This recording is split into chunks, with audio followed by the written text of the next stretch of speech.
जय माता दी मित्रों, मैं मीनाक्षी त्रिपाठी मेरी तरफ से आप सभी मित्रों को, बहन एवं भाइयों को नवरात्रि की बहुत बहुत शुभकामनाएं, हार्दिक शुभकामनाएं। इस बार नवरात्रि 15 अक्टूबर दिन रविवार से आरंभ हो रही है। रवि और सोमवार के दिन जब नवरात्रि आरंभ होती है तो माता रानी वाहन हाथी पर आती हैं, अपने आन हाथी पर आती हैं, जिससे ये बहुत ही शुभ संकेत है। हाथी पर आना माता रानी का बहुत ही शुभ संकेत है।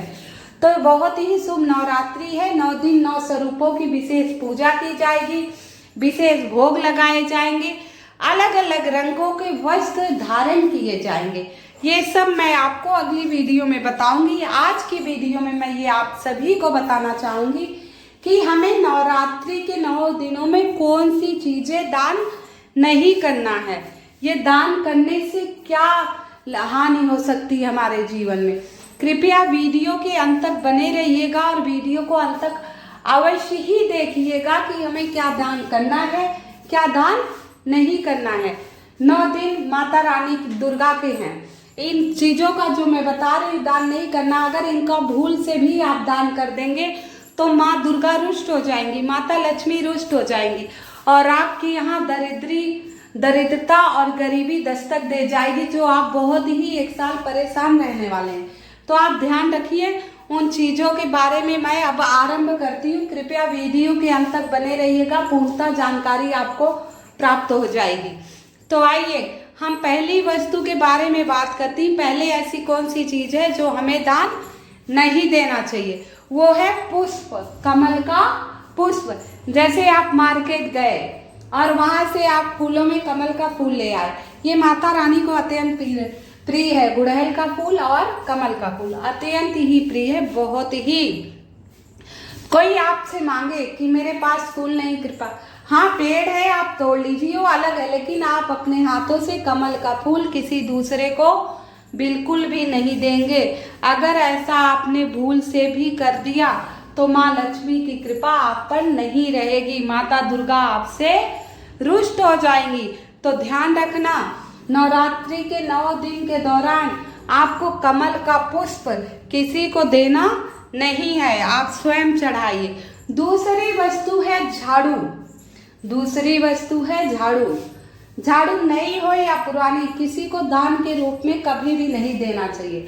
झाड़ू माता लक्ष्मी का स्वरूप माना गया, माता लक्ष्मी का स्वरूप माना गया। दान आप नहीं दे रहे, लेकिन कोई आपसे इन दिनों झाड़ू मांग ले रहा है, थोड़ी देर के लिए अपनी झाड़ू दे दीजिए, मुझे झाड़ू लगाना है, या मुझे झाड़ू दे दीजिए एक दिन के लिए कुछ, तो आप बिल्कुल भी गलती से भी झाड़ू किसी को नहीं देंगे, इससे माता लक्ष्मी रुष्ट हो जाएंगी। आइए तीसरा, पुराने कपड़े। मैं भी दान दे देती हूँ, ऐसी बात नहीं है। पुराने कपड़े हमें इन दौरान किसी को नहीं देना। अगर बहुत ही गरीब, बहुत ही कोई परेशान आपके पास आ रहा है, आपको कपड़े देने ही हैं, बहुत जरूरी है भाई, तो आप क्या करेंगे, उस कपड़े को अच्छी तरह धुल के देंगे। आपके शरीर की महक, पसीने की महक उस व्यक्ति के हाथों में नहीं जाना चाहिए, इससे आपका शारीरिक रोग बढ़ जाएगा, आपके कई प्रकार की मानसिक दिक्कतें भी आ जाएंगी। तो आप पुराने कपड़े दान कीजिए, लेकिन धुलकर ही करेंगे। इन दिनों में नवरात्रि में अक्सर बहुत लोग भिक्षा मांगने आते हैं, भिखारी भी आते हैं, बहुत बहुरूपीय भी आते हैं। अगर वो सब चीज आपसे मांगे तो आप बासी भोजन, वैसे तो बासी भोजन का दान कभी भी भविष्य में नहीं करना चाहिए, कभी भी नहीं करना चाहिए, लेकिन नवरात्रि के दिनों में तो आप बिल्कुल भी मत कीजिएगा बासी भोजन का दान।